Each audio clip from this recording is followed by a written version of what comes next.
என்கிட்ட நிறைய பேர் கேட்குறீங்க, டாக்டர் நான் ஹேர் டிரான்ஸ்பிளான்டேஷன் பண்ணிக்கலாமா? வணக்கம், நான் டாக்டர் லோம்னி, consultant dermatologist at Shaan skin and hair clinic. So யார் ஹேர் டிரான்ஸ்பிளான்டேஷன் பண்ணலாம்?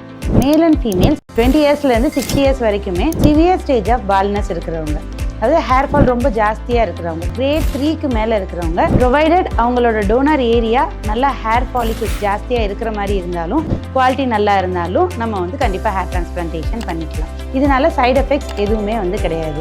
இப்போ நம்ம ஹேர் டிரான்ஸ்பிளான்டேஷன் பண்ண போகிற ப்ராசஸ் பற்றி பார்க்கலாம். ஃபஸ்ட்டு ஹெல்தியான டோனர் ஏரியாவில் இருந்து நம்ம கிராஃப்டை எக்ஸ்ட்ராக்ட் பண்ணுவோம். எக்ஸ்ட்ராக்ட் பண்ணிவிட்டு நம்ம எங்கே டிரான்ஸ்பிளான்ட் பண்ண போகிறோமோ அங்கே ஃபஸ்ட்டு மார்க் பண்ணிவிட்டு அதுக்கப்புறம் அங்கே போய் கிராஃப்டை ப்ளேஸ் பண்ண போகிறோம். இப்போ நம்ம ஃபோர்செப்ஸ் மூலமாக வைக்கிறோம் அந்த கிராஃப்டை அப்படின்னா அது FUE மெத்தட்.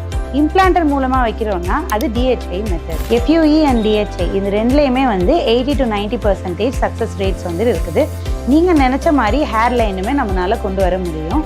ஸோ ரெண்டுலேயுமே பார்த்தீங்க அப்படின்னா ஸ்காரிங் கம்மியாக இருக்குது, ரெக்கவரி ரேட்டுமே ஜாஸ்தியாக இருக்குது. இப்போது ஹேர் டிரான்ஸ்பிளான்ட் தான் பண்ணணும் அப்படின்னு முடிவு பண்ணிட்டீங்கன்னா ப்ராப்பராக ஒரு டெர்மட்டாலஜிஸ்ட்டை கன்சல்ட் பண்ணி எக்ஸ்பீரியன்ஸ்டான சர்ஜன் கிட்ட டிரான்ஸ்பிளான்டேஷன் பண்ணிக்கிட்டிங்கன்னா எந்த வித சைட் எஃபெக்ட்ஸும் இல்லாமல் இந்த ப்ராசஸை ப்ராப்பராக பண்ணி முடிக்க முடியும். ஸோ ஹேர் டிரான்ஸ்பிளான்டேஷன் பற்றி உங்களுக்கு ஏதாவது குவெரிஸ் இருந்ததுன்னா இந்த நம்பருக்கு காண்டாக்ட் பண்ணுங்கள். தேங்க்யூ.